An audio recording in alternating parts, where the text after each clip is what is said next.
MySpace was the biggest social network on the planet, and it lost almost everything to a competitor that launched years later. News Corporation, Rupert Murdoch's media company, bought MySpace in 2005 for $580 million, a huge sum at the time for a website. Within 6 years, MySpace was sold off for just $35 million, a tiny fraction of what News Corp had paid for it. Users hadn't drifted away slowly. They'd left in a stampede, almost entirely for one destination: Facebook. Here's the part that surprises people every time this story gets told. MySpace didn't lose because Facebook got there first. Facebook launched in 2004, years after MySpace was already the dominant social network with tens of millions of active users. MySpace had the network effect. It had the brand. It had the head start every company dreams of having. So what actually happened?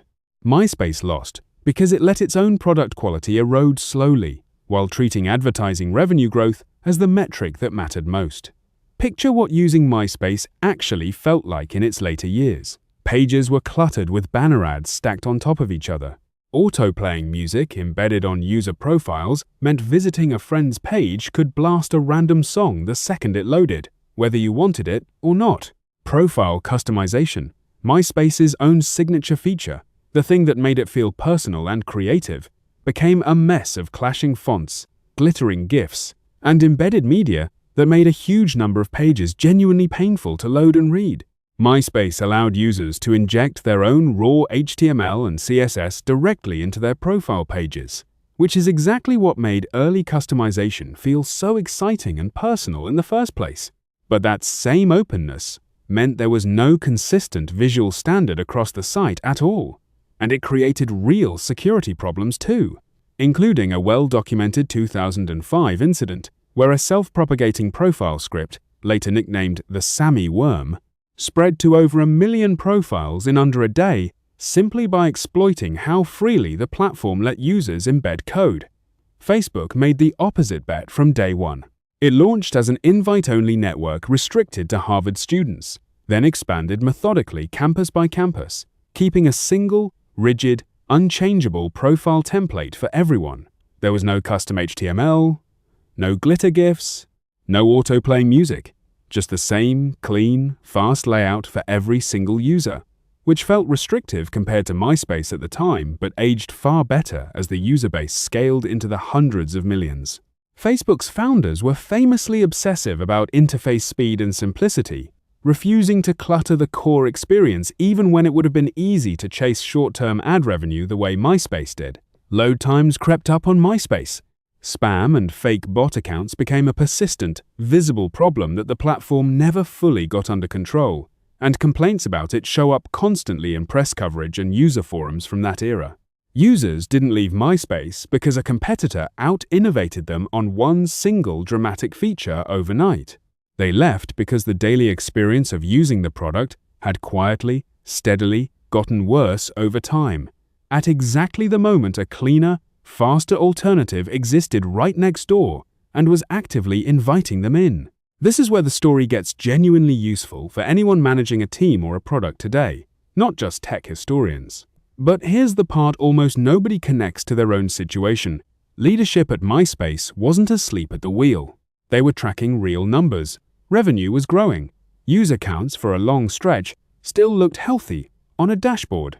Those top-line metrics gave leadership every reason to believe things were fine, even as the underlying day-to-day product experience was quietly deteriorating underneath them. This is the exact trap that catches confident, well-run organizations, not just careless ones. There's a well-known concept in the startup world for exactly this failure mode, sometimes called vanity metrics, numbers that climb and look impressive on a slide, but don't actually track whether the underlying product or business is getting healthier. Total signups is a vanity metric if it hides the fact that half those users never come back a second time. Total revenue is a vanity metric if it's being propped up entirely by new customer acquisition, while existing customers are quietly churning out the back door faster than ever. A subscription software company can watch its monthly recurring revenue climb every single month, purely because new signups are outpacing cancellations, while its actual retention rate The percentage of existing customers still using the product a year later quietly gets worse and worse underneath that growing top-line number. By the time that erosion is large enough to finally drag the total revenue number down too, the underlying product problems have usually been building for a long time, and they're much harder to fix from that position than they would have been if someone had caught the retention decline early. A product's daily usability is often the earliest possible warning sign that something is wrong, and it is almost always the last thing a leadership team notices, precisely because the lagging growth numbers haven't caught up yet to reflect the damage that's already happening at the user level. Rupert Murdoch himself later called the MySpace acquisition one of the worst deals of his career, a rare and blunt admission from someone running one of the largest media empires in the world. Tom Anderson, MySpace's co-founder, became something of an internet folk figure simply because his profile was automatically set as every new user's first friend, a small detail that says something about how personal and community-driven the platform once felt before the product experience curdled. There's a broader pattern worth naming here directly, since it's easy to nod along with the MySpace story and still walk straight into the same trap yourself. Any team that measures its own health primarily through growth or revenue dashboards, without a direct, ongoing channel for how the actual day-to-day experience feels to the people using the product, is flying with a genuine blind spot. Customer support ticket volume going up isn't automatically bad news, and ticket volume staying flat isn't automatically good news either. What actually matters is whether the underlying experience is getting easier or harder to use, which a raw ticket count doesn't reliably tell you on its own. The same logic applies inside a company that isn't building a consumer product at all. A team's morale, workflow friction, and day-to-day usability of its own internal tools can erode for months, while headcount and output numbers still look perfectly fine on a leadership dashboard, right up until the erosion becomes large enough to finally show up in the numbers that get real attention. So here's the actual, usable takeaway if you manage a product, a team, or really any system that people have to use every day. Long before your growth numbers ever slip, and long before anyone above you asks a hard question in a meeting, go check directly whether the daily experience of using your own product or working inside your own team has quietly gotten worse. That decline always shows up first, underneath the numbers, well before it shows up in them. MySpace went from the biggest social network on Earth to a $35 million afterthought in 6 years, and the top-line dashboard was the very last place that story ever showed up. There's one more detail that explains why leadership could stay this calm for so long while the product was quietly rotting underneath them. In 2006, MySpace signed a multi-year advertising deal with Google reportedly worth around $900 million, guaranteeing MySpace a huge stream of revenue regardless of how engaged its actual users were day to day. That guaranteed revenue meant the financial dashboard could keep looking healthy for years, even as the product experience declined, because the money wasn't actually tied to whether people were enjoying using the site, it was tied to a contract signed years earlier.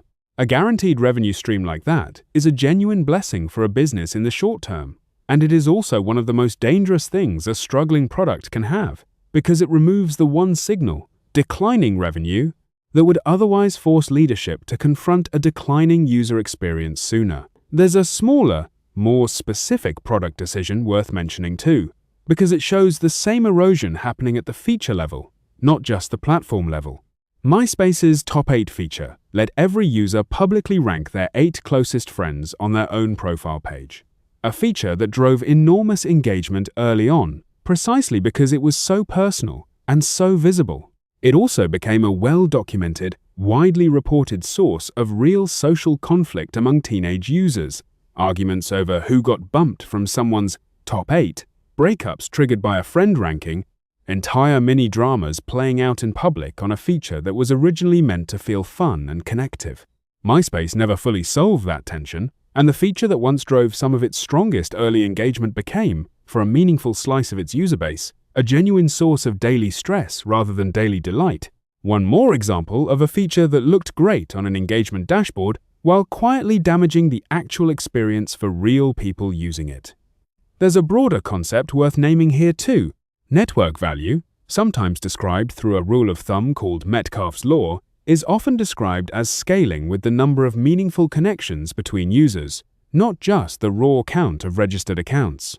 A social network can keep its total user count climbing for years, while the actual quality and quantity of meaningful connections between those users quietly shrinks because people are still technically signing up, even as the people already there interact with each other less and less. That distinction between raw user count and genuine connection quality is exactly the kind of gap that a simple growth dashboard will never show you, and it's exactly the kind of gap MySpace was living inside for years before its final numbers ever reflected it.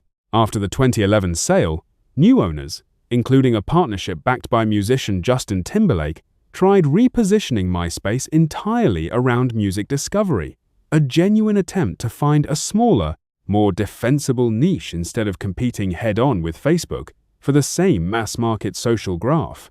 That pivot kept a smaller version of MySpace alive for years afterward, but the original opportunity, the 100 million user social network that once had the entire category to itself, was never coming back.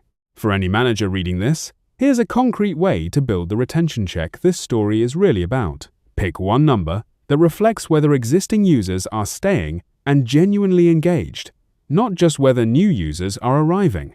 Track it separately from total revenue or total signups, on its own line, reviewed on its own terms every single month, and treat any guaranteed revenue contract you're relying on as a reason to check that retention number more often, not less, since guaranteed money is exactly what buys a declining product the years it needs to fully hide the damage from the people in charge.